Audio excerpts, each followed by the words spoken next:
مسلمانوں کو مورد الزام نہیں ٹھہراتے. کیوں؟ یہ وطیرہ میرا، تیرا اور ہم سب کا ہے. یہ جو کچھ بھی سوشل میڈیا، یہ ہمارے تمہارے اکاؤنٹ ہی ہوتے ہیں جس پہ ہم جو کسی کی بات کو شیئر کرتے ہیں، کسی پر لانتے بیچتے ہیں، کسی کو برا بھلا کہتے ہیں. اور کوئی بھی معاملہ ہوتا ہے، ہر معاملے میں ہم سیاست شروع کر دیتے ہیں. اس وقت ضرورت یہ ہے کہ حکومت وقت جو بھی اقدامات اس کے سے مقابلے کے لیے کر رہی ہے، ہم پوری امت ایک بن کے اکٹھے ہو کے اس کا ساتھ دیں. اور اگر بچ گئے، زندہ رہے تو سیاست پھر بھی ہوتی رہے گی. یہ سیاست پھر بھی باقی رہے گی. اگر باقی نہ رہے تو سیاست بھی نہیں رہے گی. زندگی کے ساتھ ہی یہ سارا کچھ ہے. اگر زندگی نہ رہی تو کچھ بھی نہیں رہے گا. ہماری معیشت، ہمارا ملک اس بات کا متحمل نہیں ہو سکتا کہ بڑی بڑی آفتیں یہ سنبھال سکے.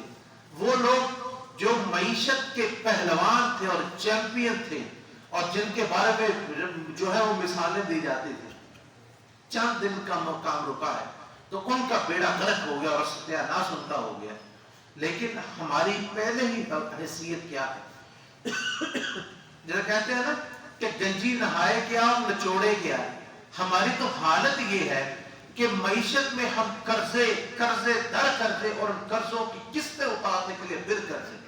تو ہم کیا اس کا مقابلہ کریں گے اور کیسے اس کو سنبھال سکیں گے؟ اس لیے کم از کم جن لوگوں تک ہمارا پیغام پہنچ رہا ہے، اپنے آپ کو متحد رکھیں، اپنے آپ کو ایک رکھیں.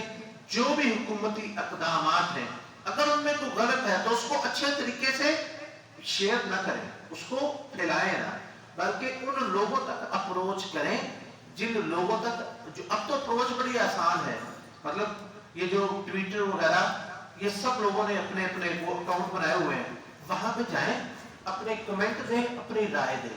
اگر مان لی گئی ٹھیک، نہیں مانی گئی تو آپ نے اپنی ذمہ داری پوری کر دی ہے. تو یہ طریقہ ہے کہ اپنی بات کو پہنچانے کا اور اپنی ذمہ داری ادا کرنے کا. ورنہ اگر ہر شخص اپنی جگہ پہ بیٹھا اپنی بات کرتا رہے، سارے تو ڈاکٹر بنے ہوئے ہیں، سارے حکیم بنے ہوئے ہیں، کوئی کبوتروں کے پوٹوں سے علاج بتا رہا ہے، کوئی جناب کسی کا خواب ہے، کوئی شف پہ لگا ہوا ہے، نعوذ باللہ، اللہ تعالیٰ محفوظ رکھے ہم کو. تو یہ طریقہ کار جو ہے یہ غلط ہے. امت کو اتحاد اور اتفاق کی اس وقت ضرورت ہے. اور اگلی بات جو اس سے بھی زیادہ اہم، کہ ایک سب سے اہم مسئلہ جو ہے جو مسلم ممالک میں پیش آیا، وہ سب سے پہلے حرمین، اس کو بند کرنا، عمرہ بند کرنا، اور اس کے بعد پھر جو ہے وہ آہستہ آہستہ دوسری چیزوں کے ساتھ آج جو ہے مساجد وہ بھی بند کر دی گئی. اور مساجد کے ساتھ ساتھ آج جو صبح ان کا ہفتے والے دن سے ان کی ٹرانسپورٹ، سعودی عرب کی پوری ٹرانسپورٹ، ان کے جو لوکل جہاز وہ بھی بند، ان کی ٹرینیں بند، ان کی ٹیکسیاں بند. پرائیویٹ جو چلے تو چلے، لیکن جو ہے وہ ٹرانسپورٹ ساری بند ہو گئی. یہ سارا کچھ ہو رہا ہے اور ہمارا ملک بھی دیکھ رہا ہے. اس میں سے تعلیمی ادارے بند کر دیے گئے، شادی ہالز، پروگرام وغیرہ سارے بند کر دیے گئے. اور اگلا مرحلہ جو نہایت اہم ہے وہ ہے کہ ہم مسجدوں کو بند کر دیا جائے، جمعہ پہ پابندی لگا دی جائے یا نہ لگا دی جائے. یہ ایک بڑا اہم مسئلہ ہے. تو یہ مسئلہ انہوں نے سعودی عرب میں علماء کے سامنے پیش کیا اور ان کے سامنے یہ بات رکھی. تو جو صورتحال تھی وہ ساری باتیں، سارے دلائل ان کے سامنے آئے. تو وہاں کے علماء نے یہ فتویٰ دیا کہ اگر اس بات کی ضرورت ہے تو اس کو بند کرنے میں حرج کوئی نہیں ہے. تو اب یہ پاکستان، وہاں پہ تو بند ہو گئی، اب یہ پاکستان میں مسئلہ پیش آ رہا ہے، اس پہ بحث و تمیز جاری ہے.